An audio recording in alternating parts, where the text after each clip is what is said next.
नमस्कार, आप देख रहे हैं न्यूज पीआर और मैं हूं प्रीति। लोगों की जुबान पर इन दिनों पुष्पा खूब चढ़ा हुआ है। दक्षिण भारत की एक फिल्म है जिसमें एक पुष्पा का डायलॉग बोला गया है। हालांकि ये डायलॉग एक एक्टर ने बोला है, लेकिन उत्तर भारत में पुष्पा नाम महिलाओं के नाम में इस्तेमाल किया जाता है। आज हम उसी महिला की कहानी बताने वाले हैं, सफलता की कहानी बताने वाले हैं, जिनका नाम पुष्पा है। ये फिल्म वाली पुष्पा नहीं है, बल्कि आम जिंदगी की पुष्पा है, जिन्होंने बिना डरे, बिना रुके, बिना झुके अपना एक नाम बनाया है और मिसाल कायम कर दी है। आज बिहार के दरभंगा जिले में उनकी खूब चर्चाएं होती है और लोग उनकी मिसालें भी दिया करते हैं। बिहार के बलभद्रपुर गांव की रहने वाली पुष्पा झा को पूरा दरभंगा जिला जानता है। पेशे से वो एक टीचर थी। वर्ष 2010 में उन्होंने मशरूम की खेती शुरू की। बहुत से लोगों को उनका ये काम पसंद नहीं आया, उन्हें ताने देने लगे। यहाँ तक कि कुछ लोगों ने उन्हें प्रताड़ित भी किया। पुष्पा के पति रमेश भी शिक्षक हैं। उनका कहना है कि अब से 10-12 साल पहले उनके इलाके में मशरूम की अहमियत को लोग जानते भी नहीं थे। मशरूम को कूड़ा कचरा समझकर फेंक देते थे। जब हमने कहा कि इसकी सब्जी बनती है, अचार बन सकता है, चिप्स बन सकता है और भी बहुत काम की चीज है, तो लोग पागल बोल देते थे।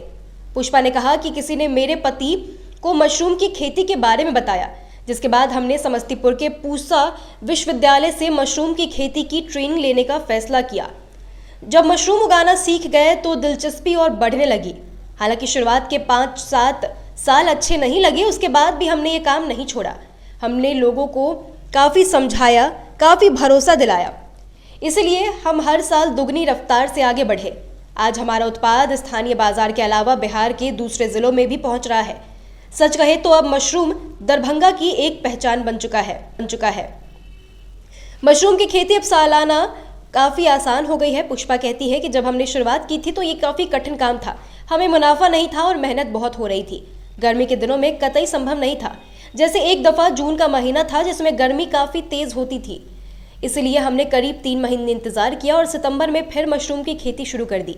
कुछ महीनों बाद हर दिन करीब 10 किलो मशरूम का उत्पादन होने लगा, जिससे 100 से 150 रुपए प्रति किलो के दर से बेचने लगे। पुष्पा बताती है कि बीते 1 दशक से हम 20,000 से ज्यादा लोगों को मशरूम की खेती के गुर सिखा चुके हैं। बिहार के कई जिलों में अब बारिश के दिनों में भारी मशरूम होता है। उन्होंने कहा कि मुझे अब सरकारी और गैर सरकारी संस्थाओं द्वारा आमंत्रित किया जाता है, कहा जाता है मशरूम फार्मिंग की ट्रेनिंग दीजिए। इससे लेकर के बहुत सारे स्कूल कॉलेजों के लड़के लड़कियां वहां उन तक पहुंचते हैं और ये काम भी सीखते हैं।